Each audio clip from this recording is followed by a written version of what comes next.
तेरे नजरों को नजरों से वार करूंगा, तू बचेगी नहीं आज, तेरे जवानी का शिकार करूंगा।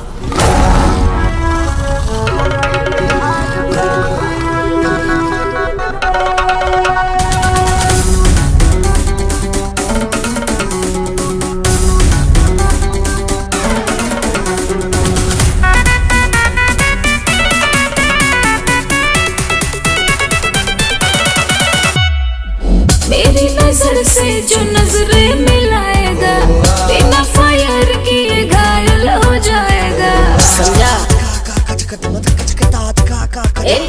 मेरी नजर से जो नजरें मिलाएगा, बिना फायर किए घायल हो जाएगा। आशिक हजार मेरे, आओ ना पास तेरे, गली चौराहे पर चर्चा हमारा। तहरा चक्कर में हो, तहरा चक्कर में, तहरा चक्कर में ढेर लोग कुंवार बा। अच्छा? तो जवानी के जुगाड़ में यूपी बिहार बा। हो तो जवानी के जुगाड़ में यूपी बिहार बा।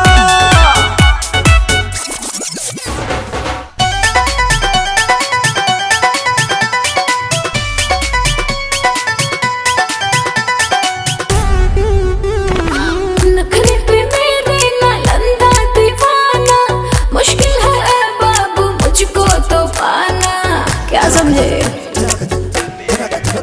कुछ करबू न तोहरा के छोड़ब रानी, मधनी मनवा छोहारा के बोरब रानी। बच नहीं पाओगे बात जो बढ़ाओगे, हर सिटी में हमारे सरकार बा। तहरा चक्कर में क्या? हो, तहरा चक्कर अच्छा। में, तहरा चक्कर में ढेर लोग कुंवार बा। तो जवानी के जुगाड़ में यूपी बिहार बा। तारा ज्यादा पता बा। हो तो जवानी के जुगाड़ में यूपी बिहार बा। सारा न्यूज़ तोरे लगे बा का?